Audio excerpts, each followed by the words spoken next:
درود تماشابینان عزیز.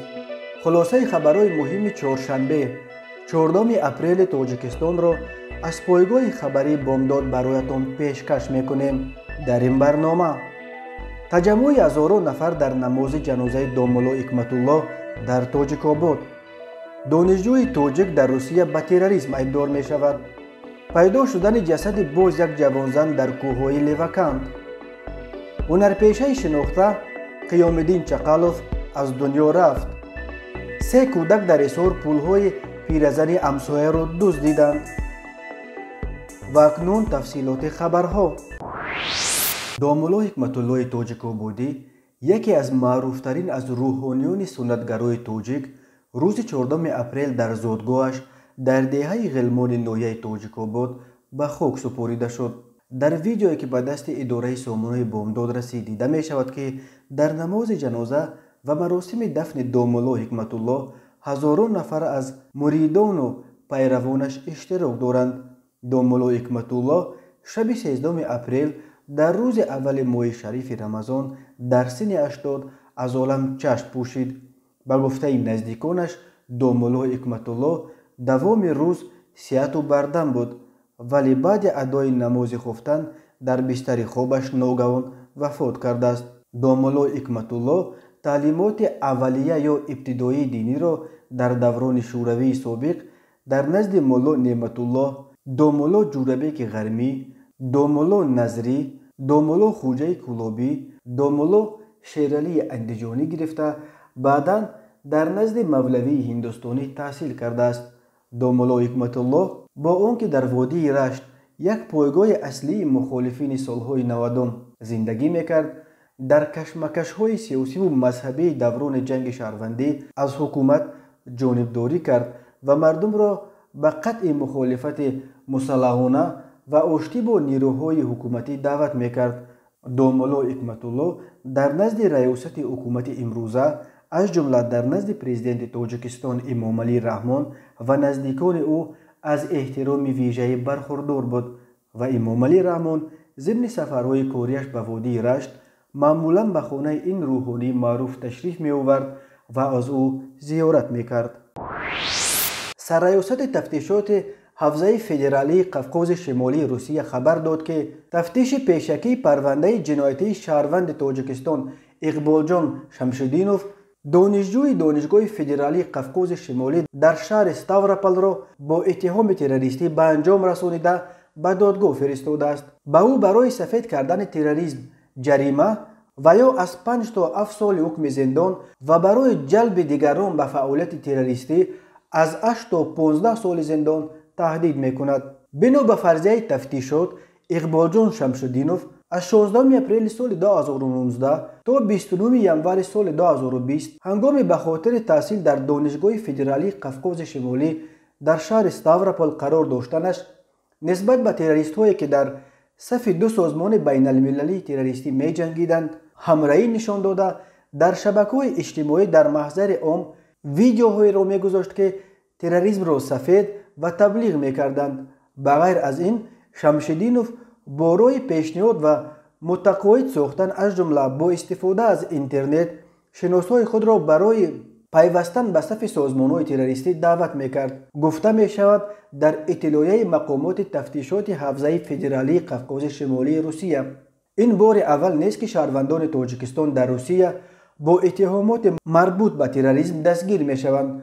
2 سال پیش گزارش شده بود که تنها توسط همکاری مقامات تاجیکستان و روسیه بیش از 100 شهروند تاجیکستان در روسیه با گمان هواداری یا پیروی به سازمان‌های تروریستی بازداشت شدند. مقامات تاجیکستان میگویند در سالهای اخیر بیش از 2000 نفر از زادگان این کشور به دام فریب گروه‌های تروریستی افتاده به کشورهای جنگ زده خاور میانه رفتند.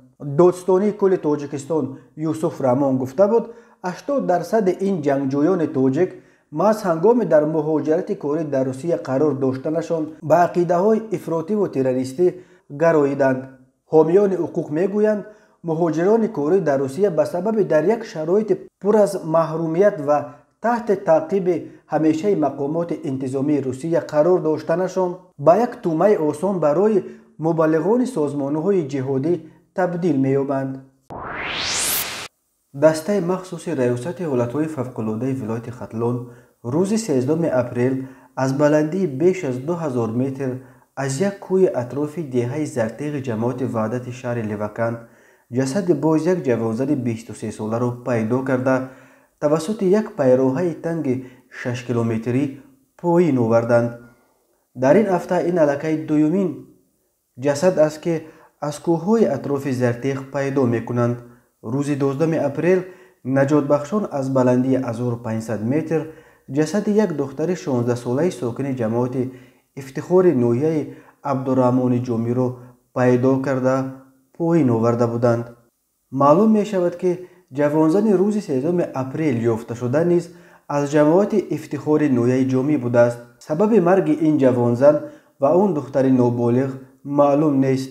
روشن نیست که آنها در کوه بر اثر یگان تصادف یا گم کردن راه جان باختند، خودکشی کردند و یا کشته شدند.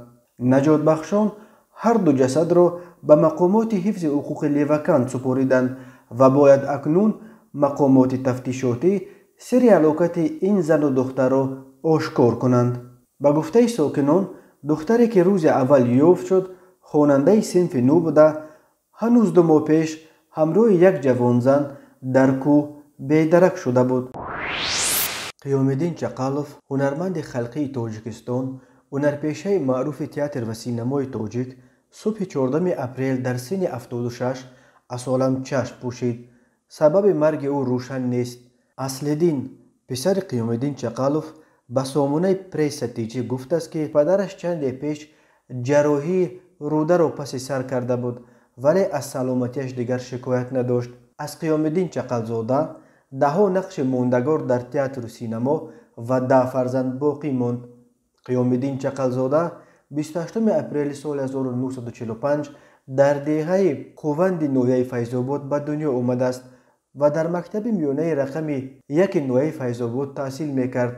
عضو محفل دسته هوسکاران مکتب بود. سال 1971 به فاکولته اکتیاری، دراما و کینوی دانشکده صنعت تاجیکستان شامل شد و از سال 1975 بعد ختم این دانشکده به تئاتر لاهوتی راحت گرفته از سال 1975 تا پایان عمر قریب 46 سال هنرپیشه تئاتر لاهوتی بود. در این مدت در صحنه تئاتر لاهوتی بسیار نقش‌های جالب و خاطرمان آفریده است. قیامالدین چقالوف در فیلم‌ها نیز نقش آفریده است. و اکنون چند خبر کریمینالی.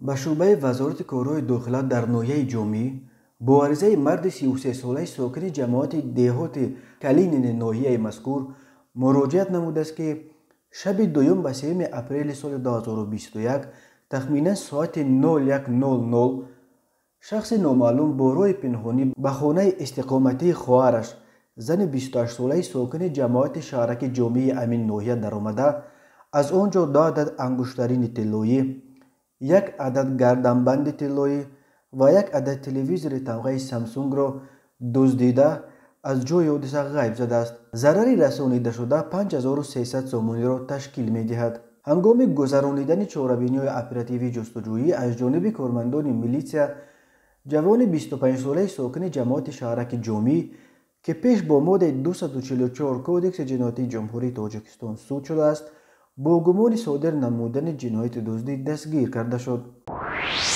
به شعبه وزارت کارهای داخله در شهر ایسار با عریضه پیرزن 69 ساله ساکن جماعت دهات رضایی شهر مذکور مراجعت نموده است که در دوام ماه ینور تا ماه مارس سال 2021 نابالغ 13 ساله ساکن امین جماعت دهات با همراهی 2 همصنفش از نبودن صاحبخانه استفاده برده به خانه استقامتیش در آمده یک چند مراتبه از داخل جزودان مبلغ پولی را دزدیده از جای حادثه غیب زدند. ضرری رسانیده شده 14500 روبل روسی و 25500 سومانی را تشکیل می دهد. از روی این حادثه تفتیشات ادامه دارد. به شعبه وزارت کارهای داخله یک در نوحیه فردوسی با عریضه مرد 51 ساله شهروند جمهوری خلقی خطای مراجعت نموده است که аввалҳои моҳи сентябри соли 2019 ҳангоми дар бозори Султони Кабир қарор доштанаш марди 40 солаи сокини пойтахт бо роҳи фиреб ба боварияш даромада аз ӯ барои фурӯш ба маблағи $22116 амрикоӣ таъҷизоти техникии яхдон гирифта, аз ин маблағ $2050 амрикоиро баргардонида, боқимонда $20,000 дигарро то ҳол барнагардонидааст.